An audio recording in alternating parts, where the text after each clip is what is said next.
Welcome to me សូមស្វាគមន៍មកកាន់វីដេអូថ្មីរបស់ខ្ញុំ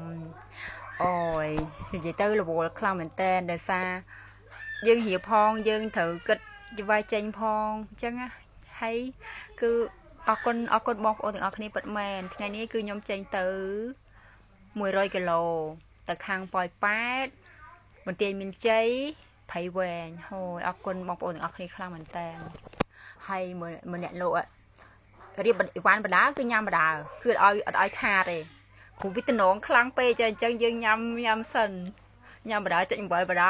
អ្នកអរគ្នាគឺជាតិខ្លាំងមែនតើផ្លែភ្ញៀវជូរអែមឆ្ងាញ់ណាឥឡូវនិយាយទៅស្រូតដែរស្រូតជើងមែនតើហ្មងបើអញ្ចឹងអត់តាទេត្រូវវ៉ាន់ត្រូវរៀបចេញជារៀងរាល់ថ្ងៃអញ្ចឹងតែយើងធ្វើមួយគឺអត់តាន់ទេអញ្ចឹងខ្ញុំត្រូវស្រូតហើយភ្ញៀវវិញល្អបងប្អូនអរគ្នាអើយត្រូវការកំងអីអាចតាក់ទងខាងខ្ញុំបានហើយតម្លៃវិញគឺធូរថ្លៃខ្លាំងមែនតើបងប្អូនលក់ដុំលក់រាយទៅតាមនឹងដែរចាខ្ញុំតាមខ្ញុំបោះដុំអញ្ចឹងបោះដុំលក់រាយតាមបែបហ្នឹងមកឥឡូវខ្ញុំញ៉ាំឲ្យម្ដងទៀតនេះតោះជាតិខ្លាំងមែនតើបងប្អូនអើយអំបិលម្ទេសគេ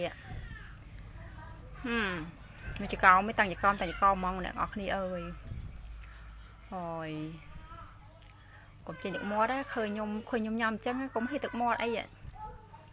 ញ៉ាំហើយអូចុចអំបិលមួយសិន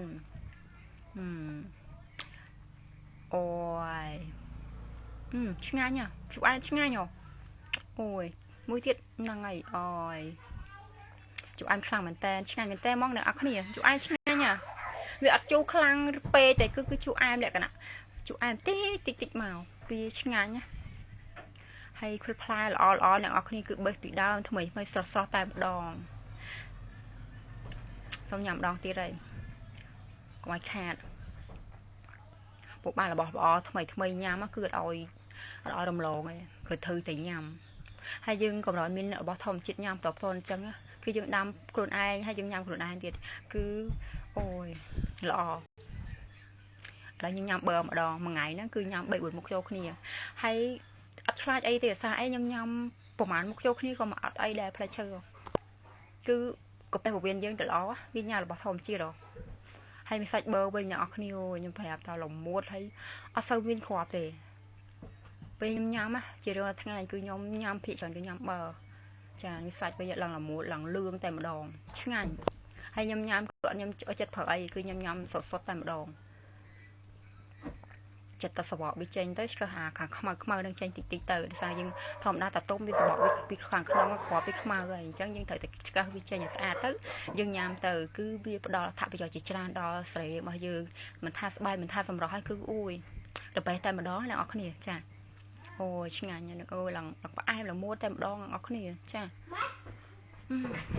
ហ្នឹងហេបអីវ៉ាន់បដាគឺជាតិញ៉ាំបដាចុះពេលយើងរៀបហើយយើងហត់ហ៎អញ្ចឹងទៅអង្គុយញ៉ាំតែម្ដងហើយអរគុណច្រើនអ្នកនរគ្នាអរគុណជំរាបលាបាយបាយអរគុណអ្នកនរគ្នាខ្លាំងមែនតើបាយបាយ